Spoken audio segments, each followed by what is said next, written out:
YouTube. So I was sitting in my truck and I thought I'd give you a video. I'll show you some footage in a little bit.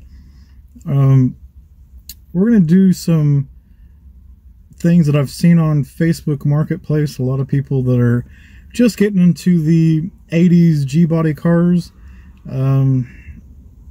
There's so many fresh people that want to mod them, that want to do it on a budget, but they don't want to go all out and go spend expensive money on like a LS swap, manual transmission, stuff like that.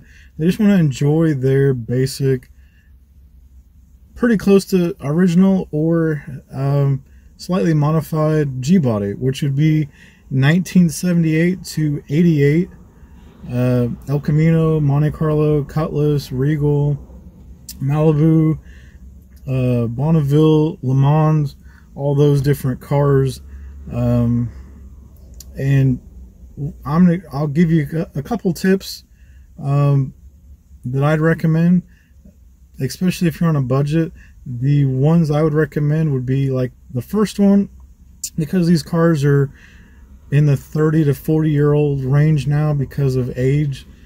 The first one, which is pretty bad on these cars because it's just a pain to do, is the steering shafts. A lot of people think, oh, the steering column's loose because of, or has shaft play, and they think there's an issue in the steering column when it's just the bushing at the very top of the steering shaft, the original steering shafts that GM put on these cars. The one thing I'd recommend would be definitely upgrade. Go to your local salvage yards or buy them from an individual. Get a Jeep steering shaft, which it just depends on what shape your steering column shaft is. The ones I've put on my cars are from early 90s Jeep Grand Cherokee or Cherokee. You can get those for next to nothing at a salvage yard. Definitely want to get the screws, because the screws are just a hair different from the G-body steering shaft to the Jeep. So you want to get the hardware when you pull those shafts off. If your salvage yard local doesn't have that steering shaft, look at Astrovans. Astrovans are the next best choice if you want to stay GM based. That's one of the first mods that I recommend. It cleans up a lot of the issues for these cars. The next one is, because of age, you probably have either the body itself or maybe the fenders and doors and stuff are sagging. So I recommend bushings. Energy Suspension has a good polyurethane set if you want to go from rubber, which is what GM put on, to go with a urethane.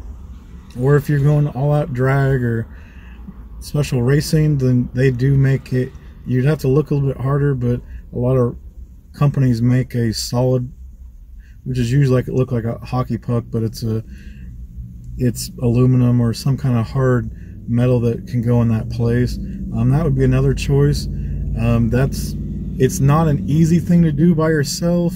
You need a lot of cinder blocks, a couple pieces of wood, but these cars are old and they do need upkeep, and that's one thing. It's not one of those for the faint of hearts, but it gets stuff done, and it's definitely needed on these cars.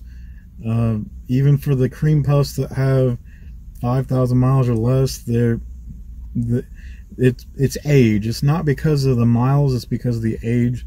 These bushings just wear out, and so most of the ones that in Oklahoma I've seen, the bushings are just old and bad, but most bolts have rusted and rotted, and so there's no bolts left, and so that could cause the body to shift back and forth and rub your tires in the wrong spot. And it's just something to think about That'd be the second thing I definitely do from the get-go, is body bushings. And then the third one that I was thinking of is for the guys that have the 3 speeds, like the turbo 350s, the turbo 200s, that have a OEM style transmission. If you do want to get it to run a little bit better and you do want that extra gear, a transmission, upgrading to a 200 R4, 700 R4, 4L60, 4L70, any of those newer overdrives, especially a 4L80 if you really have a good chunk of change. Those are definitely great for adding miles for a car that is not daily driven but a nice cruiser on a budget. You can get those at salvage yards, depending if they don't know very much about the condition of the transmissions. You could probably get them for $100 or less as a core, or if you buy them from an individual and they know the condition, then the price goes up. Or you can buy, companies nowadays have those in stock, and they, depends on your performance level and what you're wanting done, they could go a couple $1,000s or more. And so that's one thing. I'm going to do another video down the road where I'll go more in depth in the overdrive transmissions, especially for these 80s cars. But at this moment, this is just a quick kind of touch on. The next upgrade I'd recommend is LED headlights, especially because these cars had old light bulbs that are all dingy and yellow, and they aren't very clear on the road, especially if you just happen to drive your car at night or early morning where it's a little bit darker than normal, and so you need that extra light. You can get they make housings, so if you have a 82 and up G-body, they do make, because those are all usually the 4 headlight setups, so which is a 4x6 based headlight bucket. If you have that setup, you can get they make a glass, it's like a plastic housing with a glass lens on it. You can get those. Those are really good. And then you just swap whatever bulb, where it kind of gives you the old school look of the housing, but then the new school version of just swapping out the bulbs anytime you need to do it, versus taking out the whole assembly. And because these cars came with a headlight assembly, which was the bulb, the lens, and everything, versus nowadays all these cars just have a headlight assembly where you just take the bulb out. I recommend, because these cars are old, if you do an LED setup, or you do the halogen, or if you do HIDs, definitely need to upgrade your harnesses, because you will melt headlight switches. I think on my El Camino, I think I've melted like 4 or 5, and then wore out some of the dimmer switches too underneath in the column. They're just, because of the wattages, these newer light bulbs were put tax on the original harnesses these cars came with. So they definitely are needing a wiring harness upgrade. There are some that plug into your existing and have extra relays, so it lowers the wattage, so then you can get a better bang for the buck, and it doesn't tax like your headlight switches or dimmer switches in the column. That's a really good setup. I will show on the screen. I'll show some pictures of the one I recommend. It's the easiest to bolt in with the factory harnesses. They do work for the 82 to 88 cars. You might have to adjust the number a little bit, or look in the catalogs like through Summit or Jegs or eBay or wherever you're going to buy the part, and they might have for a single headlight. If you have the 78 to 81 cars, like most of them came single headlight, which is a 7x6 headlight assembly, which they also make in LEDs and HIDs and all that stuff nowadays too. That would be the another one. We'll do one more. The other one I'd recommend is definitely, because these cooling systems on these cars are definitely older than normal, and they had brass radiators from the factories back in the day.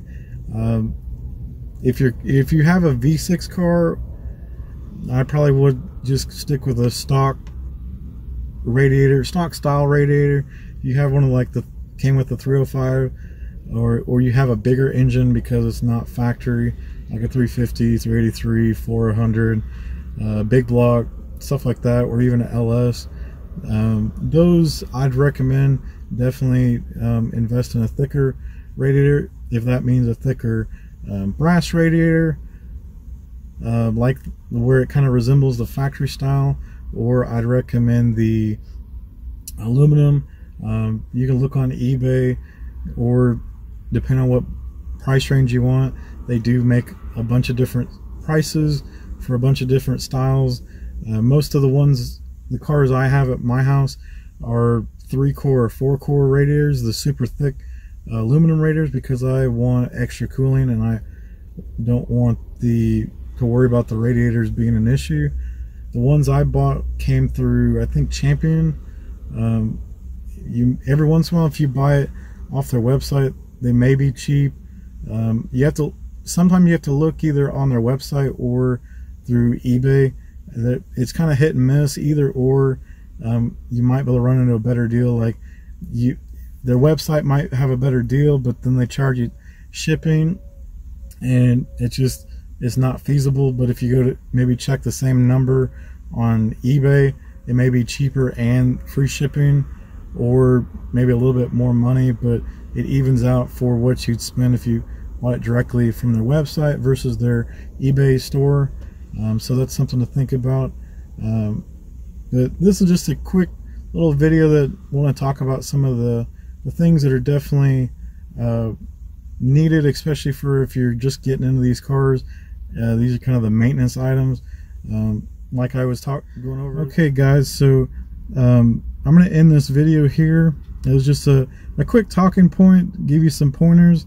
I will get some more videos out. I'm trying to get the next episode of the Pontiac build. I'm waiting on parts, because apparently local parts places don't have the hardware I need for finishing that bumper, so I had to order it. So I'm waiting on that to show up.